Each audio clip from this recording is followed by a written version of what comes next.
بسم اللہ الرحمن الرحیم۔ آج جس مسلمان شخصیت کا تعارف میں آپ سے کروانے لگا ہوں وہ ہیں ابو نصر محمد ابو الفارابی، جو کہ 259 ہجری بمطابق 872 عیسوی کو خوارستان کے شہر فاراب میں پیدا ہوئے۔ اسی نسبت سے انہیں الفارابی کے نام جانا جاتا ہے۔ ان کا پورا نام ابو نصر محمد ابن اور طاغان الفارابی تھا۔ بعض مورخین کا دعویٰ ہے کہ الفارابی دراصل افغانستان کے صوبے خراساں کے رہنے والے تھے اور ایک فارسی خاندان سے تعلق رکھتے تھے۔ ایک مضبوط روایت کے مطابق ان کی جائے پیدائش جیک آرٹسٹ سائریا دریا ہے، جو کہ موجودہ قزاقستان کہلاتا ہے۔ ایک روایت کے مطابق وہ پریابت خوارستان، جو آج کل جدید افغانستان میں ہے، میں پیدا ہوئے۔ بعض مورخین کے خیال میں ان کی جائے پیدائش اور ملک تاحال نامعلوم ہے، لیکن ان کی علمی اور سائنسی کاوشیں کسی تعارف کی محتاج نہیں۔ وہ یعقوب الکندی کے ہم عصر ہیں اور مسلمان قوم کے نشاط ثانیہ میں انہوں نے اپنا بھرپور کردار ادا کیا۔ الفارابی نے ابتدائی تعلیم خوارستان کے علاقے فاراب اور بخارا سے حاصل کی اور بعد ازاں وہ اعلیٰ تعلیم کے لیے بغداد چلے گئے، جہاں وہ کافی عرصہ تک تعلیم حاصل کرتے رہے، کیونکہ بغداد اس زمانے میں تعلیم کا بہت بڑا مرکز بن چکا تھا اور مختلف انواع علوم کے لیے مشہور تھا۔ انہوں نے بغداد سے ریاضی، نجوم، فلسفہ، فزکس، طب، کیمسٹری، موسیقی، اسلامی فلسفہ، فلکیات، علم حیات، فقہ، عالم دین اور شہریت کے علوم حاصل کیے۔ انہوں نے اسی لیے انہیں کہیں علوم کا ماہر بھی مانا جاتا ہے۔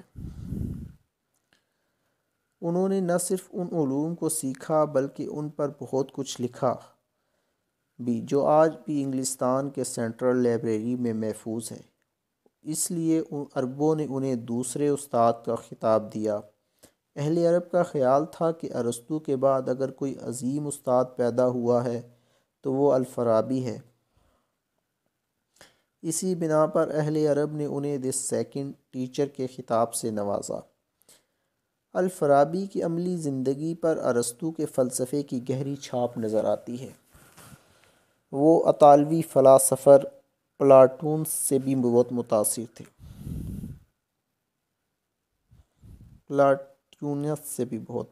تھے۔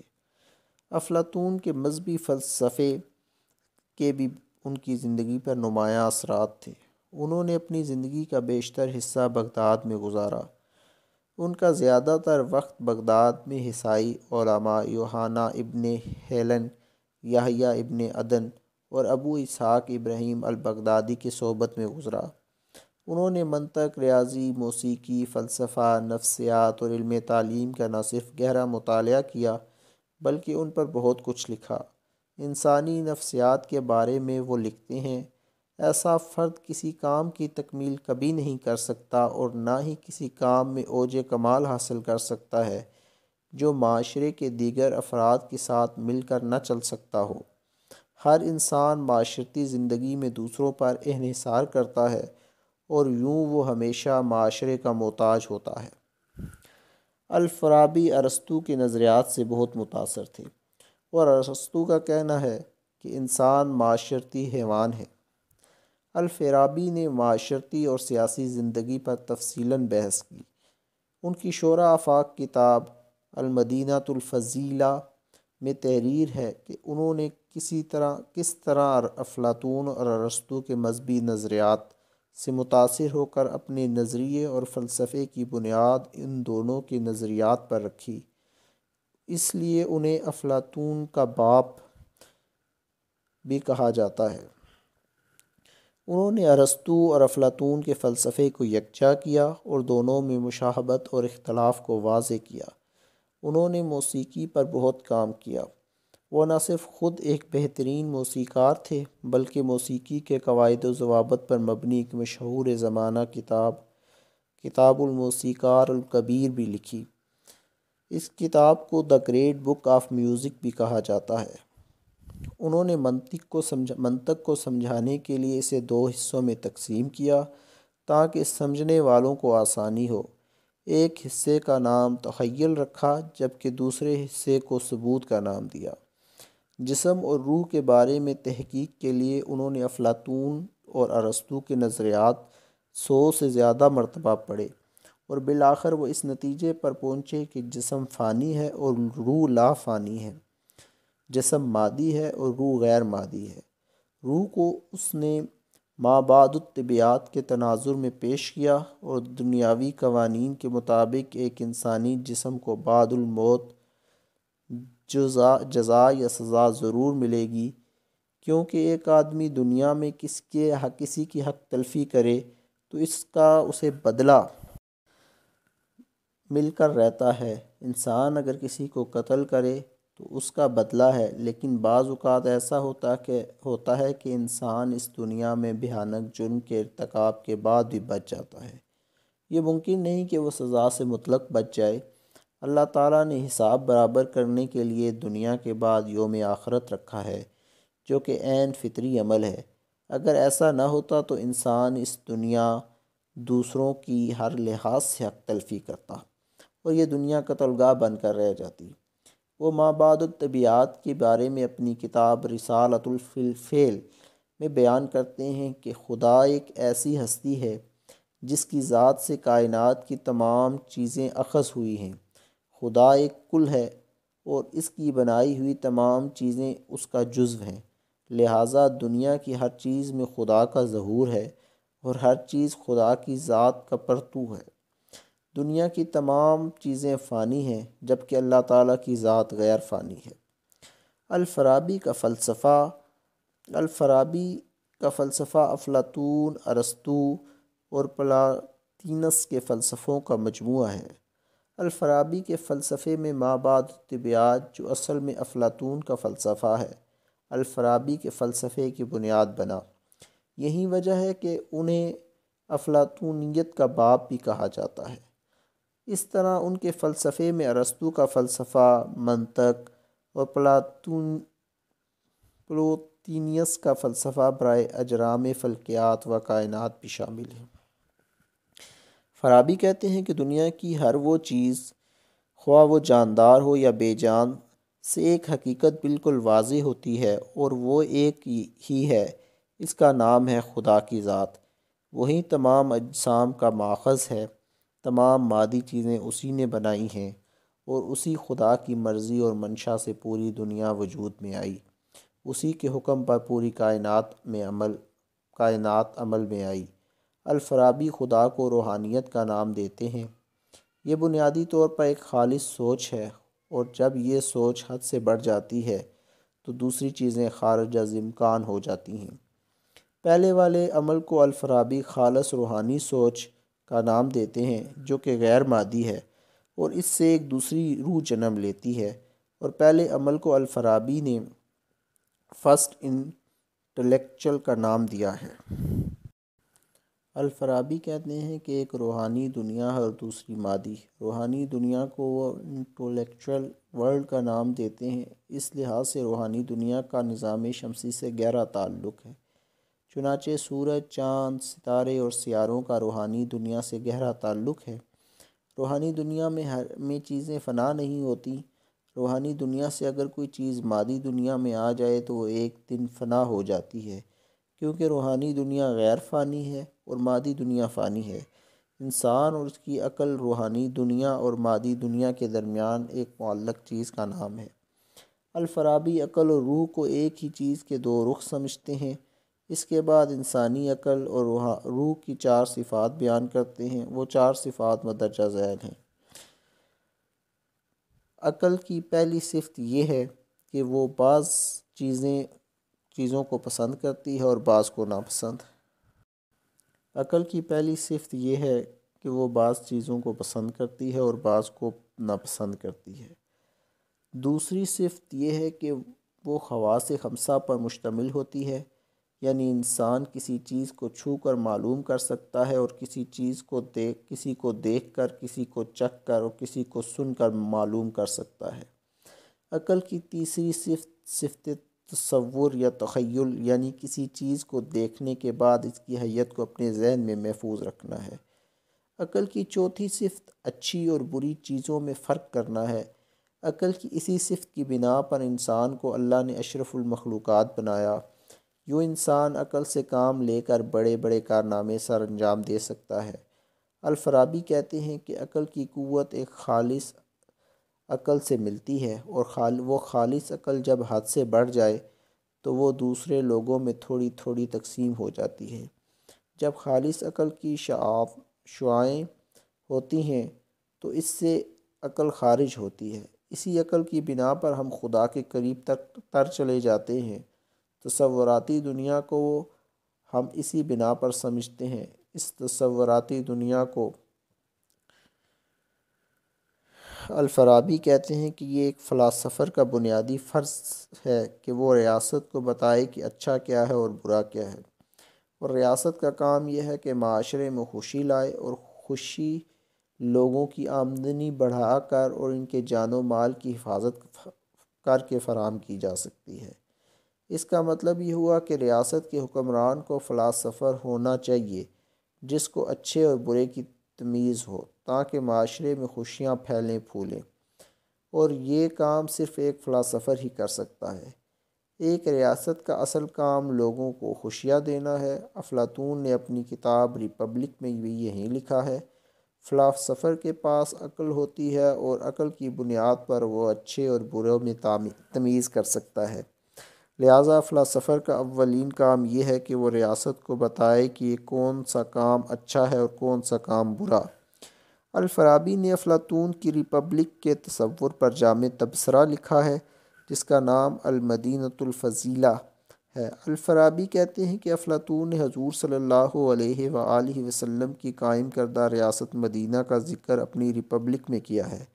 اگرچہ افلاطون حضرت صلی اللہ علیہ وآلہ وسلم کے دور سے بہت پہلے گزرا ہے، لیکن ایک فلاحی ریاست کا جو نظریہ افلاطون نے اپنی ریپبلک میں پیش کیا، اس سے بڑھ کر ریاست مدینہ نے عوام کی فلاح و بہبود کا خیال رکھا اور ثابت کیا کہ افلاطون نے جو سوچا تھا مسلمانوں نے وہ کر دکھایا۔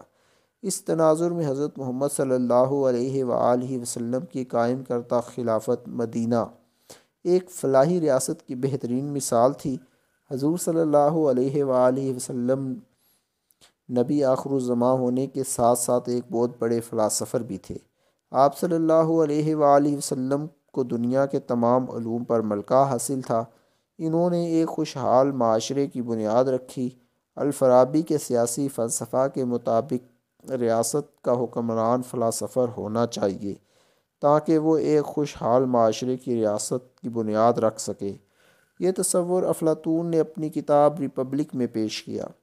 الفارابی کی سیاست کا تصور آج بھی عام ہے، اور دنیا کے تمام ترقی یافتہ اقوام اسی ماڈل پر عمل پیرا ہیں۔ یہاں یہ بات قابل ذکر ہے کہ دنیا کے تمام ترقی یافتہ ممالک نے سب سے پہلے فلاسفر پیدا کیے، پھر علمی معیشت کو بڑھایا، تب جا کر وہ معاشری ترقی کی راہ پر گامزن ہوئے۔ ایک مثالی ریاست کی قیادت کا فلاسفر ہونا ضروری ہے تاکہ حکمران کے پاس علم ہو، دنیا کے بارے میں جانتا ہو اور اپنے ویژن سے ریاست کو ترقی دے سکے۔ الفارابی کہتے ہیں کہ انسانی نفسیات کا سمجھنا بہت ضروری ہے۔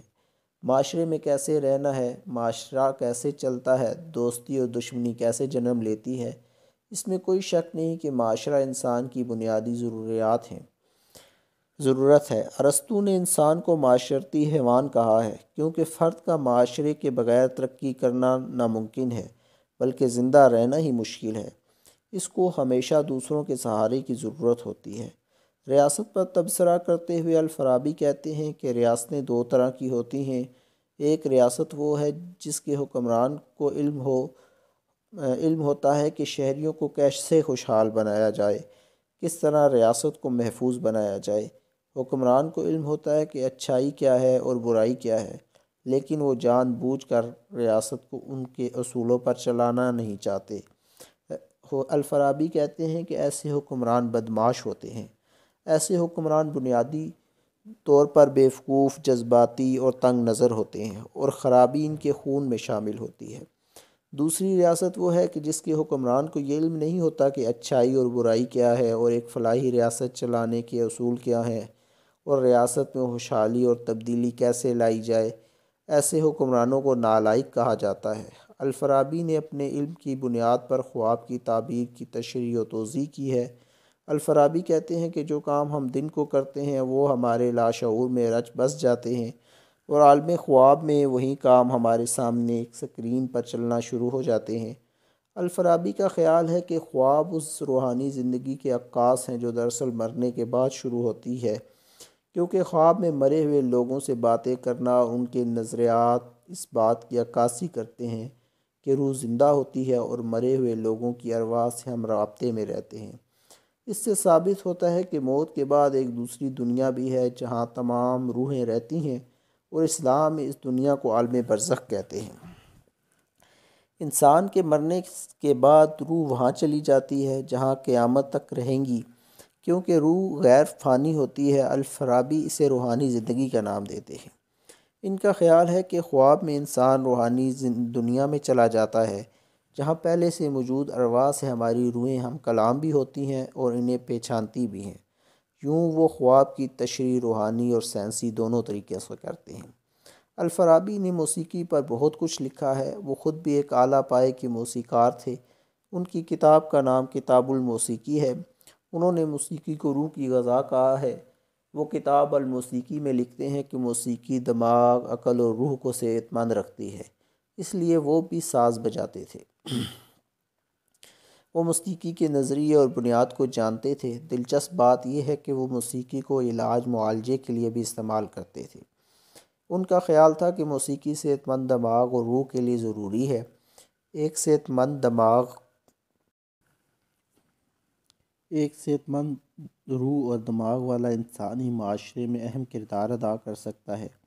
موسیقی معاشرے سے خرابیاں ختم کر کے عمل لاتی ہے، لیکن اس کے لیے موسیقی کی اصل روح کو سمجھنا ضروری ہے۔ موسیقار ہمیشہ پرامن ہوتے ہیں، وہ لوگوں میں خوشیاں بانٹتے ہیں، وہ معاشرے میں اخوت، ہمدردی اور پیار و محبت کو پروان چڑھاتے ہیں، معاشرے سے تنگ نظری، مادیت پرستی، لالچ اور جنگ و جدل کا خاتمہ کرتے ہیں۔ الفارابی کہتے ہیں کہ موسیقی کسی ملکی حدود کی پابند نہیں ہوتی، نہ یہ کسی قوم، قبیلے یا نسل کی میراث ہوتی ہے۔ اس کا پیغام امن و آشتی اور پیار ہے۔ انہوں نے فزکس میں خلا کے بارے میں اہم تحقیقات بھی کیں۔ انہوں نے دریافت کیا کہ زمین اور آسمان کے درمیان میں ایک جگہ ایسی بھی ہے جہاں ہوا کی کمی ہوتی ہے، اور اسے خلا کہتے ہیں۔ یہاں پر ہر چیز جا کر اپنا وزن کھو دیتی ہے۔ الفارابی کو ماہر علوم بھی کہتے ہیں، کیونکہ انہوں نے نہ صرف مختلف علوم سیکھے بلکہ ان پر گہری تحقیق کے بعد کتابیں بھی لکھیں۔ کتاب الموسیقی، موسیقار الکبیر، المدینۃ الفضیلہ، رسالہ فی العقل، کتاب الحروف، کتاب الاحصاء العلوم، یہ الفارابی کی مشہور کتابیں ہیں۔ موسیقار الکبیر عربی موسیقی پر ایک مستند کتاب ہے۔ الفارابی نے فارسی موسیقی کا بھی گہرا مطالعہ کیا۔ اس زمانے میں ایران اور خراسان کی موسیقی بہت مشہور تھی۔ انہوں نے اپنی موسیقی کی کتاب میں موسیقی کے فلسفانہ اصول وضع کیے۔ وہ نہ صرف ایک اچھے موسیقار تھے بلکہ موسیقی کی تصویر کشی بھی کرتے تھے۔ موسیقی کے بارے میں وہ لکھتے ہیں کہ موسیقی روح کی غذا ہے، اور یہی بات ارسطو نے کی تھی۔ اس سے جسم، دماغ اور روح متحرک رہتے ہیں۔ انہوں نے موسیقی کو طب کے میدان میں بھی استعمال کیا۔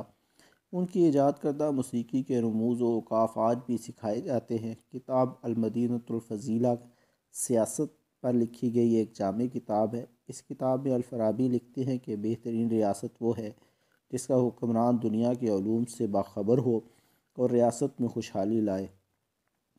مدینہ کی ریاست اس لحاظ سے ایک بہترین ریاست تھی جس کے حکمران جناب حضرت محمد صلی اللہ علیہ وآلہ وسلم تھے۔ حضرت محمد صلی اللہ علیہ وآلہ وسلم ایک بہترین فلاسفر بھی تھے اور ان کو ریاست چلانے کے اصول کا علم تھا۔ کتاب الاحصاء العلوم الفارابی کی شرح آفاق کتاب ہے۔ اس کتاب کے ذریعے انہوں نے علوم کو 5 ابواب میں تقسیم کیا ہے۔ نمبر 1 میں سائنس اور زبان سے متعلق بحث موجود ہے، اور باب نمبر 2 میں منطق کے بارے میں تفصیل سے گفتگو کی گئی ہے۔ باب نمبر 3 میں ریاضی کے بارے میں اہم انکشافات ہیں۔ باب نمبر 4 میں مابعد الطبیعیات اور فزکس پر جامع تبصرے موجود ہیں، اور باب نمبر 5 میں سیاست اور شہریت پر مبنی معلومات دی گئی ہیں۔ کتاب رسالۃ فی العقل میں وہ لکھتے ہیں کہ انسان عقل کی وجہ سے اشرف المخلوقات بنایا گیا۔